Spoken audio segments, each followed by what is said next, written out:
בשם אדוני אל העולם ובעזרת הבורא יתברך מלך מלכי המלכים הקדוש ברוך הוא יהי רצון שנזכה ללמוד וללמד לשמוע ולעשות ולקיים את תורתו תורת אמת כדרכי אבותינו ונביאינו הקדושים עליהם השלום בכל הכוונות הטהורות של חכמינו זכרם לברכה. ברוך אתה אדוני ימלין חוקיך וברשותו נתחיל. Donc je voulais vous parler très rapidement d'un sujet. C'est pas vraiment un sujet en soi d'ailleurs, c'est juste une petite remarque dans ce que j'ai étudié ce matin. Parce qu'en fait j'étais au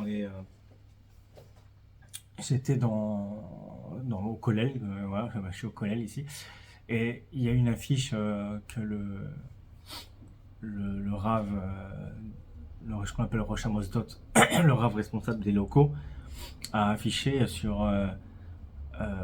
Purim, quelques halachot sur Matnot Lev, tout ça, bref. Et il a cité quelque chose, une halakha qui est juste là, et au nom du Chazan Ovadia, donc du Rav Ovadia Yosef. Et moi j'ai reconnu que c'est pas le Rav Ovadia qui dit ça, c'est le Rambam. J'ai reconnu tout de suite le langage du Rambam, mais attends, ça c'est le Rambam.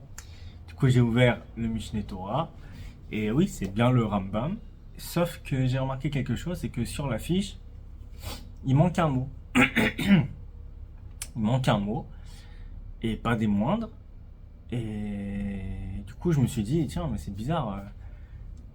C'est quoi? Est-ce que c'est une erreur? Ou est-ce que vraiment le Rav Ovadia a supprimé, falsifié le Rambam? Alors, j'ai cherché dans le Chazan Ovadia, que voici. Et en effet, il manque un mot. Alors, j'en ai parlé ici à quelqu'un d'autre qui étudie aussi ici, et je lui ai dit, regarde, il y a un problème. Il y a un problème là, ça c'est pas possible. Et bon, je vais vous dire à la fin ce qu'il m'a dit, pour essayer de juger les Kaf Zechut, leur Ovadia, mais a priori, comme ça, les Chora, ça craint. Donc, on commence dans le Rambam, Ribenu, Rambam, Anesher Agedol, Zecher Tzadik Levracha, il nous dit comme ça le Rambam. On est dans les lois de la Megillah, Ilchot Megillah, dans le Sefer Zmanim du Mishneh Torah, au chapitre 2, la loi numéro 17. On va prendre ça ici devant, c'est plus simple pour lire. Il nous dit comme ça le Rambam. Mutav le Adam le Arbot bematnot evionim, mais les Arbot, excusez-moi, voilà, mais les Arbot beseudato. Manot les Reyav.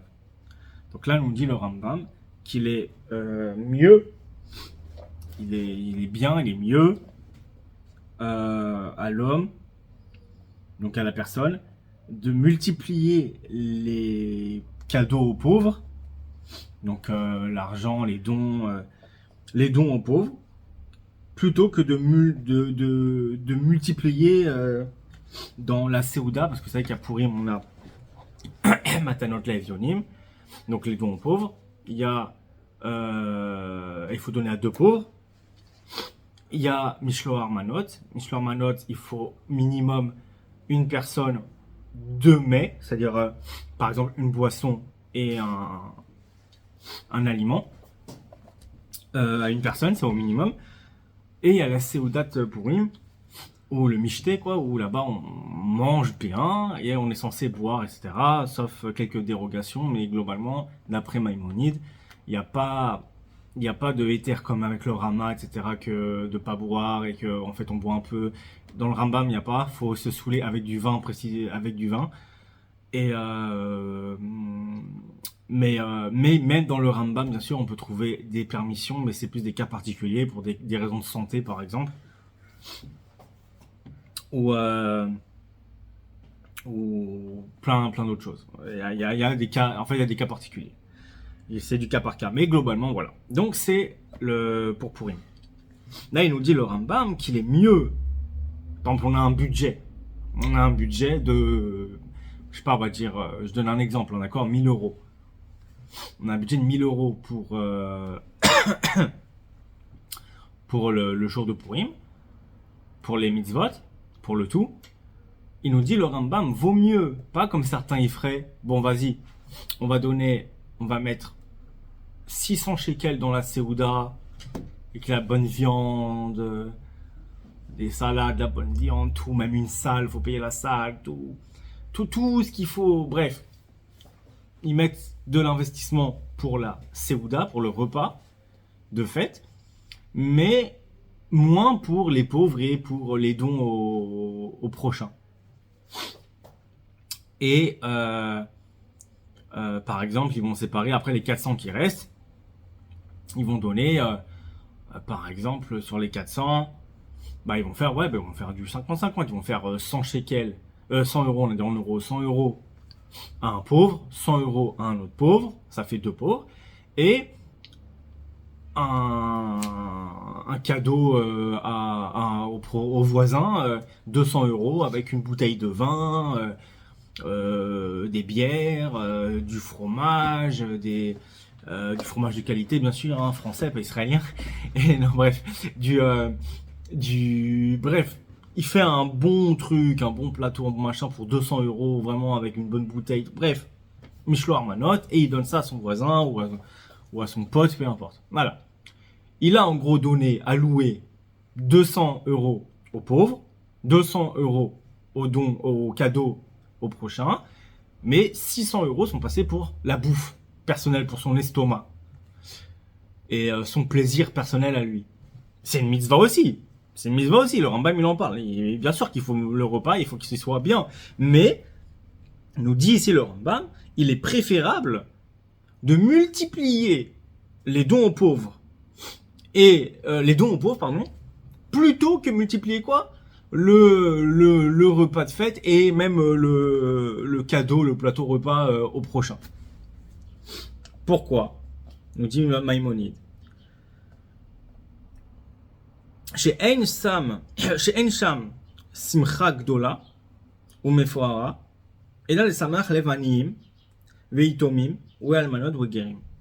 Nous dit le Rambam, parce qu'il n'y a pas là-bas de joie plus grande et plus splendide, si je peux dire, que réjouir le cœur des pauvres, des orphelins, des veuves et des convertis. Point. Nous dit le Rambam, il continue dans le même malacha. Que celui qui réjouit le cœur de ces gens-là, les umlalim, c'est des gens un peu dépités, des umlalim, ils sont, je sais pas comment traduire ce terme, c'est des gens qui sont attristés, ils sont peinés, c'est des gens ils galèrent dans la vie, c'est des gens mélancoliques. Ok, c'est des gens, voilà, bref, qui souffrent un peu, qui sont pas, voilà, qui sont un peu délaissés, qui sont un peu, voilà, ils sont, bref, ok, ça se comprend, ok, un orphelin, une veuve, un pauvre et même un converti. Pourquoi on convertit? Parce que le converti à la base, de toute façon même aujourd'hui, moins peut-être aujourd'hui qu'à l'époque, je sais pas, mais le converti aussi est un peu mis de côté. Il a pas de tribu. Il vient des nations, donc on le juge un peu toujours les Cap-Francs, on le juge un peu défavorablement. On le regarde pas toujours de manière très positive. Certains le considèrent même pas vraiment juif. Il y en a qui considèrent juif, mais bon, ouais, ok, les juifs, mais il se mariera pas avec ma fille, ou elle se mariera pas avec mon fils. Bref, ils ont de quoi s'offrir les convertis, même de nos jours. Surtout dans le milieu ultra-orthodoxe. Donc, enfin, ça dépend où, quoi, comment, mais bref, c'est connu, parler avec des convertis, parce que moi je dis n'importe quoi, ce qui paraît, donc. Allez demander à plein de convertis, ils vous diront que c'est pas toujours facile d'être converti, même de nos jours. Donc, les convertis, c'est pas pour rien que Maïmonide, le Rambam, le Nesher Gadol, un des trois piliers de la Halacha, Zecher Tzadik Livracha, cite les convertis comme étant aptes à recevoir, être considérés comme les gens qui on peut donner Matnot la Evionim. Ok? C'est-à-dire que vous donnez à un converti, même s'il aurait de l'argent, vous lui donnez de l'argent pour s'acheter des livres, pour autre chose, pour quoi que ce soit, c'est aussi considéré comme Matnot la Evionim. Pourquoi? Il n'est pas forcément super pauvre. Vous connaissez des gens qui sont plus pauvres. Oui, mais déjà, il y a outre le fait qu'il y a le commandement d'aimer le converti, de procurer du bien au converti, bref. outre le fait qu'il y a 36 versets dans la Torah sur le converti, comme le dit le Rambam dans la lettre à Ovadia à guerre, et qu'à quel point c'est très important de faire du bien aux convertis, etc., de les respecter, de les honorer, de les aimer, de les soutenir, etc. Le Rambam il explique ça, c'est magnifique dans la lettre à Ovadia le converti. Bien que ça, à part, en plus de ça, à Pourim, il y a un intérêt aussi de lui donner, etc., aux convertis, etc. On est quitte de la mitzvah de Maknot Le'Evionim en donnant un converti, parce que le converti, comme il le dit ici, comme le pauvre de manière générale, ou la veuve ou l'orphelin, celui qui réjouit le cœur de ses umlalim, ok, donc je ne vais pas retraduire, ok, vous avez compris, c'est umlalim, domé la shrina, il ressemble à la shechina, à la présence divine. Chez Nehemar, les achayot, ce qui est comme ça a été dit, je crois que c'est dans le prophète Isaïe, à la Shalom, Isaïe 57, 15. Donc comme il est dit, comme a dit le prophète à la Shalom, les achayot ruach shvalim ou les achayot lev nitkeim. Bon, voilà ce que dit le Rambam. Je vous relis encore une fois le passage sans le traduire en hébreu, écoutez bien les mots. Mutav le adam le arbot bematnot evionim mi le arbot besiaudato ou bemishloach manot le re'av. שאין שם שמחה גדולה ומפוארה, אלא לשמח לב עניים ויתומים ואלמנות וגרים. שהמשמח לב האומללים האלו, דומה לשכינה, שנאמר לאחיות רוח שבלים ולאחיות לב נתקעים. Ok. C'est clair pour le Rambam. Maintenant, voyons ce que dit le rabbin, le Rav, Ovadia Yosef, dans son Chazon Ovadia. Édition, il n'y en a qu'une façon, Maor Israël. Ok, à la page Machon Maor Israël, à la page 168-169. C'est dans les dîners Matnot Laevionim, donc les lois des dons aux pauvres. L'alinéa, le Seif, l'alinéa 3. Et voilà ce qu'il dit. Le Rav va dire. El medagdekim bemaot purim. Et là, quand la pochette Yado litol notnimlo. Donc, il te dit, et ça le Rambam aussi le dit, hein, qu'on n'est pas pointilleux sur les pièces, sur l'argent à Pourim, qu'on donne, et là, mais tout celui qui tend la main pour prendre, on lui donne. À Pourim, tout celui qui demande, tu donnes. C'est ce que, ok, même si le mec il est riche. Le gars il a oublié son porte-monnaie. Peu importe, j'en sais rien. Mais en tout cas, c'est ce qui est marqué. C'est vrai, même le Rambam il le dit. Précisément à Pourim, il y a vraiment nos limites. On ne doit pas être pointilleux, etc. Mais bon, ça c'est pas un problème. C'est pas ce qui nous intéresse. C'est là qu'il va citer. Et écoutez bien ce que dit le Rav Ovadia Yosef dans son Chazon Ovadia. J'ai donné la source. Écoutez bien les mots. Umutav le Adam. להרבות כמיטב יכולתו במתנות לאביונים ומלהרבות בסעודתו ובמשלוח מנות לרעיו שאין שמחה גדולה ומפוארה אלא במשמח לב עניים ויתומים ואלמנות. point. שהמשמח לב אומללים האלה דומה לשכינה שנאמר ישעיה נ"ז ט"ו להחיות רוח שפלים להחיות לב נתקעים. Ça vous dit pas quelque chose, hein? Vous dites pas que là, il y a quelque chose? C'est le Rambam. Il a cité, mot pour mot, copié-collé pratiquement, à quelques prépositions près. Il a copié-collé le Rambam. Pourquoi pas, hein? Tant mieux, hein, tant mieux. Mais, on a un problème. Vous n'avez pas remarqué le problème? Je vais pas vous traduire, c'est pareil, hein, donc ça sert à rien. Remarquez, je vais relire juste la partie qui m'intéresse, et vous allez voir qu'on relit le Rambam. Juste la partie qui nous intéresse. שאין שם שמחה גדולה ומפוארה אלא לשמח לב עניים ויתומים ואלמנות וגרים. point. שאין, dit Rav Ovadia, שאין שמחה גדולה ומפוארה אלא במשמח לב עניים ויתומים ואלמנות. point. Il manque pas un mot là? Il manque le mot guérim, les convertis. Alors, à première vue, il y a un problème. Et à première vue, on se dit, mais attends, c'est quoi l'intention du Rav Ovadia de falsifier le Rambam, retirer un mot du langage du Rambam, Et comme par hasard, lequel?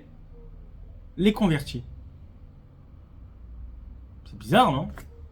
Comme si comme s'il fallait surtout pas faire, fallait surtout pas faire la promotion du converti, fallait surtout pas encourager le peuple à aider les convertis et leur donner de l'argent à Pourim, même à Pourim.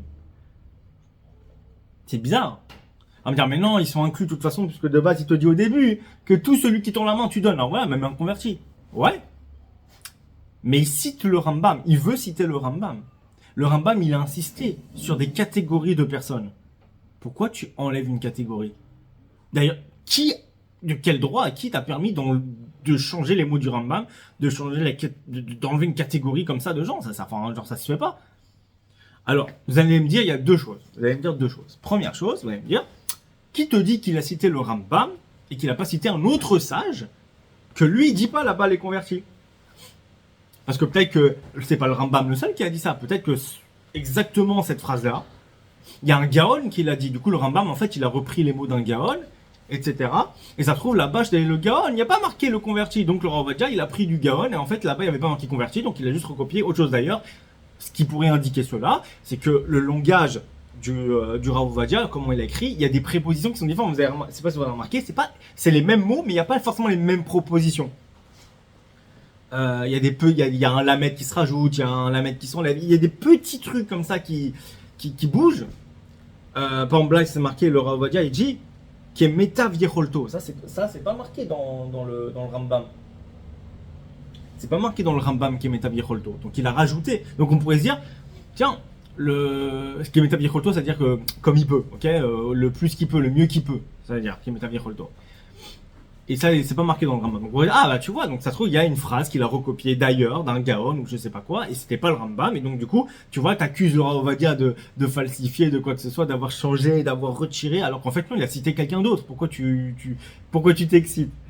Eh ben, non, raté. Pourquoi? Parce que le Rav Ovadia lui-même, dans son Chazon Ovadia, là-bas, dans ce qu'il cite, il met une petite annotation, Yud Gimel 13. Et quand on va voir l'annotation 13 Yud Gimel, qu'est-ce qu'on voit? Toujours à la même page, 169, on va en bas, Yud Gimel.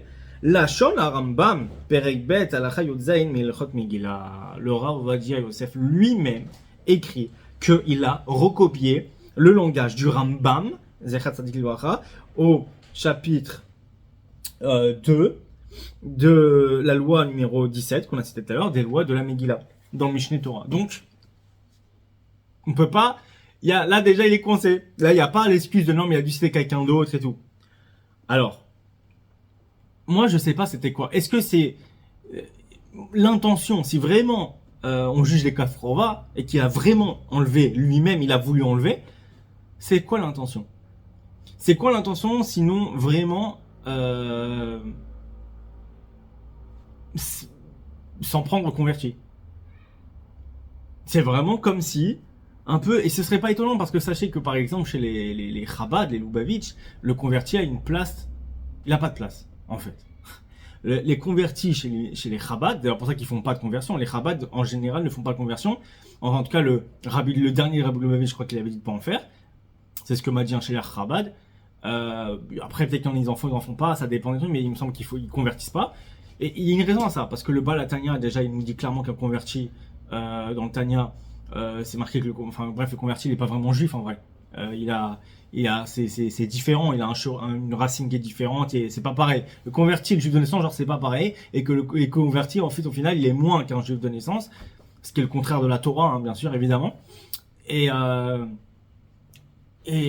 bref, peu importe, dans tous les cas, les Chabad et dans l'idéologie Chabad, le converti, il est un peu un juif de seconde zone, ok?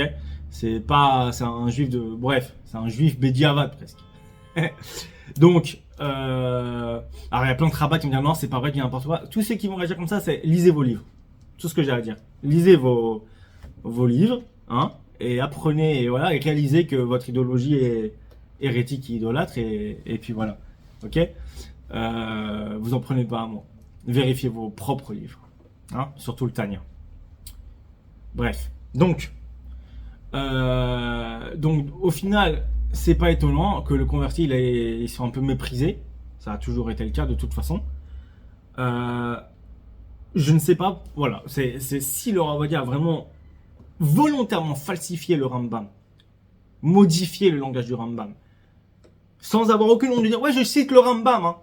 Le problème, c'est que vous me dire, oui, mais regarde, il donne la source, donc tu irais voir, et puis tu vois que voilà. Oui, mais non, parce que vous croyez vraiment, qui sont les gens? Qui sont les gens de cette génération, la masse des juifs? Ils vont pas aller lire la source et vérifier. Ils vont lire que oui, ça vient du Rambam. Ah, ok, là, c'était le Rambam. Et ils vont croire bêtement que le Rambam n'a jamais dit le converti. Je suis tombé sur des gens comme ça. Je suis tombé sur des gens comme ça qui me disent, quand je dis un truc au nom du Rambam, ils me font, c'est pas vrai, tu mens, le Rambam, il n'a jamais dit ça, c'est pas vrai. Tu as rajouté, tu modifies le Rambam. Moi, ils me traitent moi le falsificateur du Rambam. Et ils prennent quoi comme source? Des livres comme ça, des livres de Acharonim, hein, qui ont cité le Rambam. Ils ont cité, ils disent, voilà ce que dit le Rambam, deux points, ouvrez les guillemets, ils te citent un truc. Mais quand tu vas voir la vraie source là-bas dans le Rambam, c'est pas marqué exactement ça. Mais eux, ils vérifient jamais les sources. Quand le Beth Yosef, il ramène le Talmud, quand le Beth Yosef, il ramène le... Beth Yosef, c'est le Rav Yosef Karo, ok? Quand il ramène des Rishonim, le Rambam, vous croyez que les gens, la plupart des gens, à part vraiment des Talmud Chachamim qui vraiment vont vérifier les sources, et encore même eux, la majorité, même des dans les yeshivot et les kolélim, ils vont jamais ouvrir le Mishneh Torah du Rambam, ils vont jamais ouvrir ils vont jamais rien ouvrir. Ils vont pas ouvrir, ils vont pas jamais, ni le Rosh, ni le Rif, ni rien du tout, ils ouvrent rien. Non, il faut confiance. Il a cité, c'est bon, c'est bon, voilà. Eh ben non, voilà l'erreur. Les gens, ils font confiance aveuglément, ils vérifient jamais les sources dans les livres. Du coup, quand ils citent, ils disent voilà, ça y est, c'est ça. Sauf que moi, j'utilise le livre. Donc, vous voyez pourquoi c'est important et que là, vraiment, ils savaient très bien, on va dire que personne allait vérifier le Rambam, ouvrir un Mishneh Torah. Pas quasiment personne. À part vraiment quelques érudits en Torah spécifiques dans des collines qui vraiment veulent faire les choses bien. Mais la majorité, même des rabbins de la boîte de la Torah d'internet, vous croyez vraiment qu'ils vont aller, ils ont un Chazon Ovadia, vous croyez vraiment qu'ils vont aller, même dans le Beth Yosef, vraiment qu'ils vont ouvrir Mishneh Torah, ils vont ouvrir le Roche, rien du tout. Ils font confiance que Beth Yosef il les a cités. C'est que c'est ça, c'est tout, au revoir. Ils vont même pas vérifier. Donc ça c'est la majorité, la masse. Ok, il savait très bien ça, le Rav Ovadia, il était dans Yeshivot, il a grandi là-dedans, il sait très bien comment ça marche, personne va vérifier. Donc, s'il modifie le langage du Rambam, et il donne la source, hein, pour qu'on puisse aller, voilà, mais il sait très bien que personne n'ira vérifier. Et du coup, on va croire que le Rambam n'a jamais inclus le converti, alors que le converti est inclus. Maintenant, un des étudiants ici qui étudie et que je lui ai montré ça, il m'a dit une chose pour juger les Kavzechot de Rav Ovadia, pour juger favorablement, avoir le bon soupçon que ça doit être une erreur de copiste, ça doit être l'éditeur, et qu'il faudrait demander à ses fils, etc. Mais que jamais volontairement il aurait fait une chose pareille. Pourquoi il a aucune raison, le Rav Ovadia, d'avoir un problème avec les convertis et de machin. Donc voilà, à vous de juger, hein, à vous de juger. Qu'est-ce que vous en pensez? Mais c'est quand même troublant parce que c'est pas nouveau que les kabbalistes ou les sages contemporains falsifient ou modifient ou détournent les propos du Talmud ou des Rishonim, des sages médiévaux, comme notre maître Ibn Rambam, Nesher Agadol Zecher Tzadik Livracha, un des trois piliers de la Halacha. Voilà, j'espère que ça n'aura pas été très long, je ne me serais pas trop étendu, que j'aurais pas radoté et répété 10 fois la même chose. Mais voilà, je voulais un peu voilà, c'était important pour moi de montrer, de partager avec vous ce que j'ai vu ce matin, et parce que ça m'avait troublé.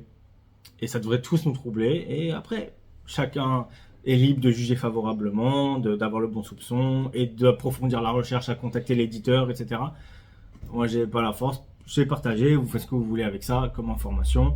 Il n'y a aucun doute que le Rav Yosef était quelqu'un de pieux, de sage, d'érudit, de tzaddik, etc. Mais c'est un être humain, il peut se tromper, il peut aussi faire des erreurs, même volontairement. Il peut aussi, c'est pas Dieu. Voilà. Bon,